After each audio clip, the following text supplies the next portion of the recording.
राम राम है दोस्तों। कैसे हो? उम्मीद करता हूँ आप सब अच्छे होंगे। मेरा नाम है श्याम सुंदर और मैं नई वीडियो लेकर आया। वीडियो भाई कैसे एक गलती की वजह से लाहौर भारत से छिन गया। एक बार पुरानी जो याद है वो ताजा कर दिया भाई। और याद भी के है, इस बारे में ज्ञान तो है ही नहीं। उन 15 अगस्त आजाद हुए थे वो याद है। और बदला बदली में के रह गया था कि उनका निकल गया था, के मान रह गया था वो, उस बारे में वीडियो है। तो वीडियो देख सकते हैं भाई।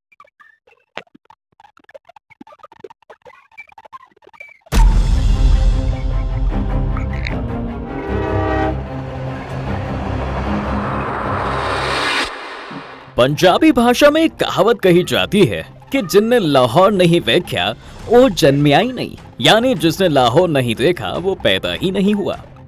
पुराने जमाने से ही लाहौर शहर को हिंदुस्तान का दरवाजा कहा जाता है, क्योंकि मिडिल एशिया और अरब से आने वाले यात्रियों के लिए लाहौर एक बहुत ही इंपॉर्टेंट सिटी हुआ करती थी। और बताया जाता है कि दिल्ली तक पहुंचने के लिए लाहौर से ही गुजरना होता था, लेकिन बंटवारे के बाद लाहौर पाकिस्तान के हिस्से में चला गया। और आज तक ये बात कही जाती है कि लाहौर की ज्यादातर आबादी सिख और हिंदू ही थी। इस लिहाज से ये शहर हिंदुस्तान के हिस्से में आना चाहिए था, ना कि पाकिस्तान के। तो आज अपनी इस वीडियो में हम इसी दावे की पड़ताल करने जा रहे हैं कि कैसे लाहौर पाकिस्तान के पास गया। जानना चाहते हैं? और चलिए हमारे साथ लाहौर।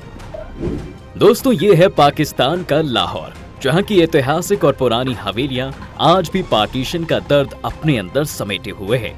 2017 के आंकड़ों के अनुसार आज यहाँ पर 94.7% आबादी मुस्लिम की है, तो वहीं महज 0.2% आबादी हिंदुओं की, जो ना के बराबर ही है। लाहौर को पाकिस्तान का दिल कहा जाता है, और कहा भी क्यों ना जाए। पाकिस्तान के रेवेन्यू का 11.5% हिस्सा अकेले लाहौर से जो आता है। इसके अलावा ये प्रोविंशियल इकोनॉमी में भी 19% का योगदान देता है। लाहौर पाकिस्तान का एक इम्पोर्टेंट हिस्सा है, लेकिन ऐसा कहा जाता है कि पार्टीशन के वक्त लाहौर पाकिस्तान का नहीं बल्कि हिंदुस्तान का हिस्सा होने वाला था। भारत ही नहीं बल्कि पाकिस्तान में रहने वाले कुछ लोगों का भी यही मानना है, लेकिन आखिर में ऐसा नहीं हो पाया। अब इन लोगों की बातें सुनकर बार बार दिमाग में एक ही सवाल आ रहा है कि आखिर लोगों को ऐसा क्यों लगता था कि लाहौर पाकिस्तान के नहीं बल्कि भारत के हिस्से में जाना चाहिए था। और बाद में ऐसा क्या हुआ कि लाहौर को पाकिस्तान का हिस्सा बना दिया गया। अब इसको जानने के लिए हमें जाना पड़ेगा दोस्तों इतिहास में पूरे 76 साल पीछे। Should Lahore have been a part of India? देखिए, बड़े बूढ़े बताते हैं कि लाहौर को भारत का हिस्सा मानने के पीछे कई वजह थी। दरअसल उस वक्त रिलीजन के बेसिस पर शहरों का बंटवारा हुआ था।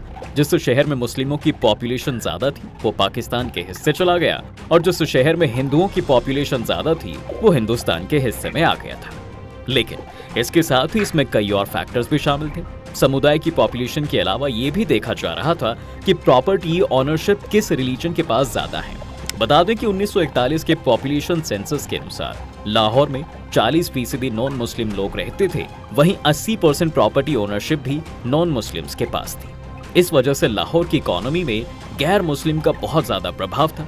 ये सबसे मेन कारण था कि जिसकी वजह से लग रहा था कि लाहौर भारत का हिस्सा हो सकता है। इसके साथ ही लाहौर में नॉन मुस्लिम का अधिकार बिल्डिंग्स, मॉन्यूमेंट्स, बिजनेस, इंस्टीट्यूशंस और हॉस्पिटल पर भी बहुत ज्यादा था। जैसे एग्जाम्पल के तौर पर ले लीजिए कि वहाँ का श्री गंगाराम हॉस्पिटल, गुलाब देवी हॉस्पिटल, जानकी देवी हॉस्पिटल, दयाल सिंह कॉलेज जैसे हॉस्पिटल थे जो सिख और हिंदू ही चलाते थे। इसके अलावा ये महाराजा रणजीत सिंह की रियासत की कैपिटल भी थी। वहीं तब के लाहौर को और बेहतर समझने के लिए चलिए सबसे पहले आपको यहाँ की सांस्कृतिक विरासतों के बारे में बता देते हैं।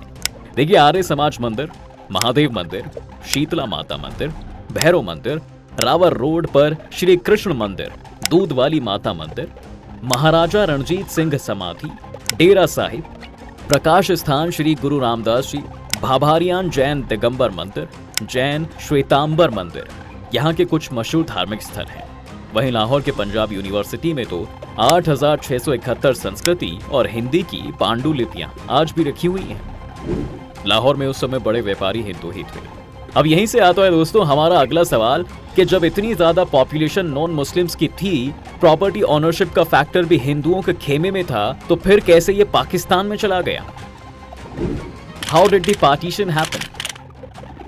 दरअसल जब भारत और पाकिस्तान का पार्टीशन होना था तब ब्रिटेन से एक शख्स को बुलाया गया था जिसका नाम था सिरिल रेडक्लिफ। उन्हें आदेश दिए गए थे कि भारत और पाकिस्तान को 2 हिस्सों में बांटना है। लेकिन यहाँ पर सबसे बड़ी बात ये थी कि रेडक्लिफ न कभी पहले भारत आए थे और न उन्हें यहाँ के कल्चर की समझ थी।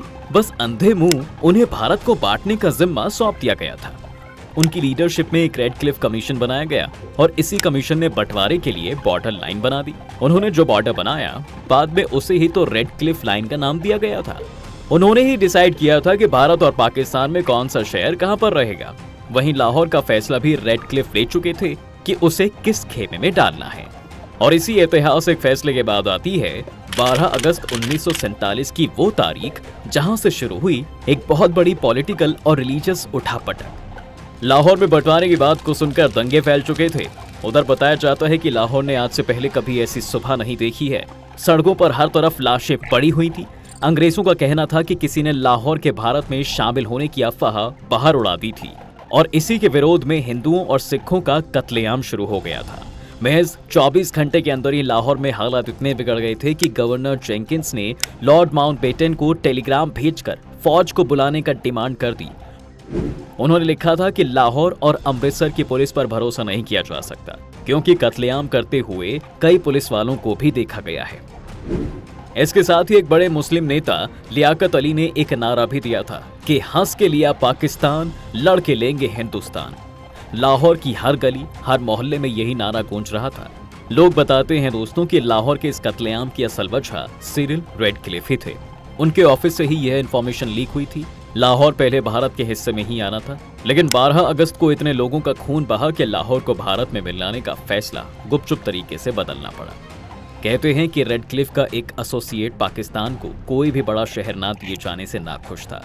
लाहौर भी जब हाथ से निकलने लगा तो उसने यह इंफॉर्मेशन लियाकत अली को भेज दी थी। कुलदीप नैयर नाम के एक पत्रकार ने एक रेडियो चैनल को बता दिया था कि उसकी रेडक्लिफ से मुलाकात हुई थी। इस दौरान रेडक्लिफ ने नैयर से कहा था कि बॉर्डर लाइन खींचने के लिए उसे सिर्फ 10 से 12 दिन मिले थे। उन्होंने बस एक बार हवाई जहाज से ही भारत को देखा था और उसे बताया गया था कि लाहौर हिंदुओं का शहर है, उनकी प्रॉपर्टी मुसलमानों से ज्यादा है। लाहौर तब बहुत बड़े शहरों में गिना जाता था दोस्तों, इस लिहाज से उसे हिंदुस्तान का हिस्सा होना था। लेकिन पाकिस्तान को अब तक कोई बड़ा शहर मिला था नहीं। तो रेडक्लिफ का कहना है कि बंटवारे के बाद मुझसे नाराज रहने वाले पाकिस्तान को खुश होना चाहिए कि मैंने भारत से लेकर उन्हें लाहौर दिया है। इसके साथ ही उस समय सिरिल रेडक्लिफ ने जो बॉर्डर डिसाइड किया उसके हिसाब से पंजाब के 2 शहर फिरोजपुर और गुरदासपुर भी पाकिस्तान के हिस्से में चले गए थे। और कुछ दिन बाद लॉर्ड माउंटबेटन ने रेडक्लिफ से दोनों शहरों को वापस भारत में शामिल करने का आदेश दिया था। तो माउंटबेटन के इस आदेश से उन दोनों शहरों में भी बहुत मारकाट हुई थी। इसके दूसरे तरफ भारत और पाकिस्तान दोनों के ही लीडर्स फौज के बंटवारे का भी दबाव बना रहे थे। फील्ड मार्शल सर क्लाउड अचिलेक भी रेडक्लिफ के पास आ चुके थे। ज्योग्राफिक पॉपुलेशन के हिसाब के साथ फौज के बंटवारे का प्लान बना। इसके अलावा एयरफोर्स के भी 10 स्क्वाड्रन थे, इनमें से 8 भारत और 2 पाकिस्तान को दिए गए। इसी तरह नेवी के 2 यूनिट भारत को और 1 पाकिस्तान के हिस्से में चली गई। तय ये हुआ था कि अप्रैल 1948 तक दोनों देशों की सेनाओं के सुप्रीम कमांडर फील्ड मार्शल अचिलेक ही रहेंगे। दोनों देशों की सेनाएं बेलगाम ना हो, इसके लिए जॉइंट डिफेंस काउंसिल बनाया गया था, जिसके चेयरमैन लॉर्ड माउंटबेटन खुद बने। बताया जाता है दोस्तों कि 3 अगस्त को गांधी की कश्मीर के महाराजा हरि सिंह से मुलाकात हुई। नेहरू के कहने पर गांधी ने हरि सिंह से सिर्फ इतना कहा था कि रामचंद्र काक को निकाल दीजिए। दरअसल रामचंद्र काक हरि सिंह के प्रधानमंत्री थे। 12 अगस्त को महाराजा ने काक को बर्खास्त कर दिया था। कुछ लोगों का तो यहाँ तक कहना है कि उस दिन गांधी ने अगर हरि सिंह से भारत में मर्ज होने की गुजारिश की होती तो कश्मीर की जो आज समस्या है वह होती नहीं। लेकिन गांधी सिर्फ काक और नेशनल कॉन्फ्रेंस के नेता शेख अब्दुल्ला तक ही बात करके वापस आ गए। इसकी एक बड़ी वजह जून में माउंटबेटन का कश्मीर दौरा था। जून के तीसरे सप्ताह में माउंटबेटन कश्मीर में महाराजा हरि सिंह से मिलने पहुंचे। माउंटबेटन ने कहा कि यहाँ की ज्यादा आबादी मुस्लिम है, ऐसे में पाकिस्तान में जाना ही सही होगा। महाराजा ने माउंटबेटन की बात खारिज करके उनकी सलाह ठुकरा दी। महाराजा का झुकाव जिन्ना से ज्यादा नेहरू की तरफ था, तभी उन्होंने अपने सबसे विश्वास वाले आदमी काक को भी हटाने में देर नहीं की। इसके साथ ही देखा जा रहा था दोस्तों कि आजादी की तैयारियां सिर्फ अपने देश में ही नहीं चल रही, बल्कि लंदन में भी वैसा ही मंजर देखने को मिल रहा था। यहाँ भारतीयों का सबसे बड़ा अड्डा इंडिया हाउस हुआ करता था। लंदन में तब कृष्ण मेनन हाई कमिश्नर होते थे। तय हुआ था कि कृष्ण मेनन की लीडरशिप में आजादी से जुड़ा एक कार्यक्रम आयोजित होगा। ब्रिटिश पीएम एटली और उनके कैबिनेट को भी इसमें शामिल होने का न्योता भेजा गया। इसके अलावा कृष्ण मेनन 1957 में देश के रक्षा मंत्री भी बने। अब इन सब चीजों के बीच अगर मोटे तौर पर देखा जाए तो रेडक्लिफ की इन गलतियों का खामियाजा सीधे तौर पर लाहौर की जनता ने तो भुगता। जो लाहौर शायद भारत के हिस्से में होना था वो पाकिस्तान में चला गया और लाहौर से बड़े बड़े हिंदुओं और सिख जमींदारों को अपनी शर्ती छोड़कर भारत की तरफ आना पड़ गया। तो दोस्तों, आज की वीडियो में फिलहाल बस इतना ही। उम्मीद है आपको आज के इस वीडियो में काफी कुछ सीखने को मिला होगा। अगर ये वीडियो आपको पसंद आया है तो वीडियो को लाइक करें और अगर आप इस चैनल पर नए हैं तो जाने से पहले चैनल को सब्सक्राइब करना ना भूलें। दोस्तों कैसी लगी वीडियो थी भाई, बहुत बढ़िया, बहुत जानकारी मिली इसमें। अरे तो भाई नजदीक भी इतना है भाई, पत्थरा दिखा रखा था। अगर अमृतसर से 12-13 किलोमीटर दिखा से दूर लाहौर, तो लाहौर तो मतलब भाई था वास्तव में। तो भाई जो रेड क्लिफ आया था, फिर क्या नाम उसका, रेड क्लिफ, उसने अपने जो यार बीच में दोनों बीच में यार रेखा खींच रखी है, वो गुस्सा के नाम से पड़ रही है, उस अंग्रेजी के नाम से।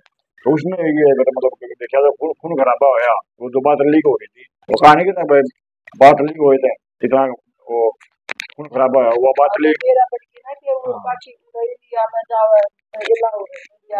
थोड़ा फिर तो मुसलमान, हाँ फिर तो खून खराबा ज्यादा हो गया। फिर और मतलब भाई आड़ता घरी ट्रेन में यात्रा बदली हुई, तो फिर खून खराबा ज्यादा बदल गया ना। तो लाहौर तो मतलब इतना बढ़िया था, लाहौर पहले राजधानी है, इस समय आओ भाई भारत की राजधानी इसकी संयुक्त भारत पाकिस्तान की राजधानी लाहौर थी। अरे भाई वो तो इसमें हरियाणा का था वो, आप लोगों को पता नहीं होता लेकिन बता दें, फूल सिंह क्या नाम हुआ, हरफूल सिंह, हरफूल साहब तो लाड़ी वाला, वो भी उस जेल में बंद था। जो भाई मान्य आदमी हुआ वो जो गया का ये तोड़ा गया था मुसलमान ये थे, उन्होंने खूब काम बताई कोशे अपने टाइम को। अरे भगत सिंह भी लाहौर में तोड़ा था। तो कल मिला भाई बहुत बढ़िया वीडियो लाइक अपना। तो वीडियो की तुमने कैसी लगी भाई कमेंट बॉक्स में राय दिया करो। अरे भाई वीडियो लाइक कर दिया, शेयर कर दिया, सब्सक्राइब कर दिया। ओरिजिनल वीडियो का लिंक मिल जाएगा डिस्क्रिप्शन में, इसी के साथ